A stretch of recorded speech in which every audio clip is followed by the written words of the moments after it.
В Сыктывкарске бездомные облюбовали заброшенные дома, и это вызывает беспокойство обычных горожан. В конце года расселили сразу несколько деревяшек, но, как говорится, места пусто не бывает. Некоторые жильцы еще даже не успели вывести вещи, а их квартиры уже взломали. Виктория Палкина проехалась по опасным объектам.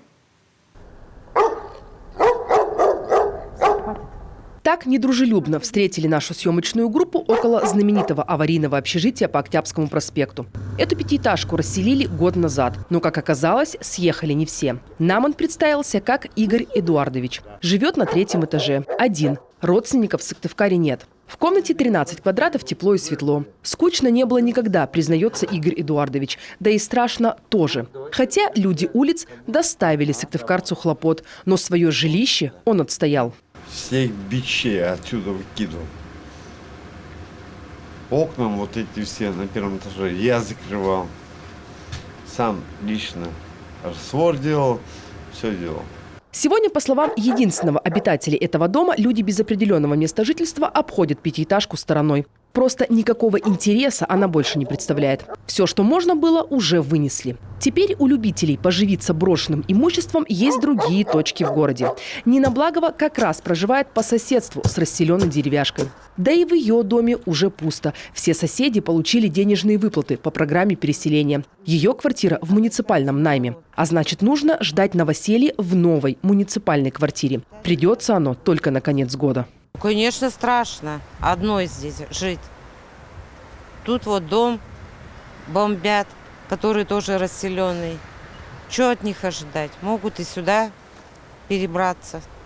А вот и тот самый дом, где были замечены мародеры. Окна сломаны, двери выбиты. А ведь еще в декабре здесь жили люди. Но весть о том, что деревяшку расселили, быстро разлетелась среди местного уличного бомонда. Было все нормально. Тут раз, вот только переселились люди, неделя, может, прошла.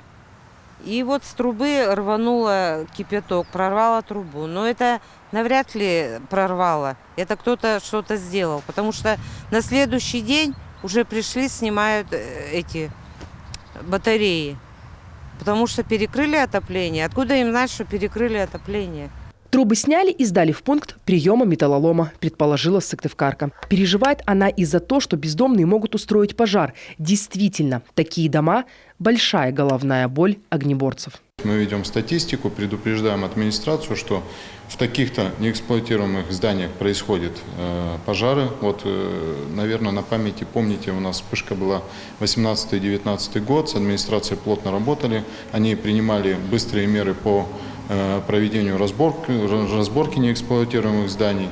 Вот так вот мы и работаем. Плюс и там и полиция подключается, то есть в патрулирование осуществляют, чтобы там не находился никто в помещениях вот этих неэксплуатируемых зданий. И принимают меры все-таки по ограничению их доступа. Забивают там двери, окна. Есть еще один немаловажный факт. В этом доме покосились стены и провалились полы. Об этом нам рассказала местная детвора. Игры в аварийных зданиях часто заканчиваются серьезными травмами. Так, в Емве после опасного квеста в неэксплуатируемом здании пришлось вызывать санавиацию, чтобы избежать ампутации ног у подростка. Недалеко от беды и в столице Коми, ведь такие дома часто привлекают подрастающее поколение. Виктория Палкина, Иван Богомолов, телеканал Юрган.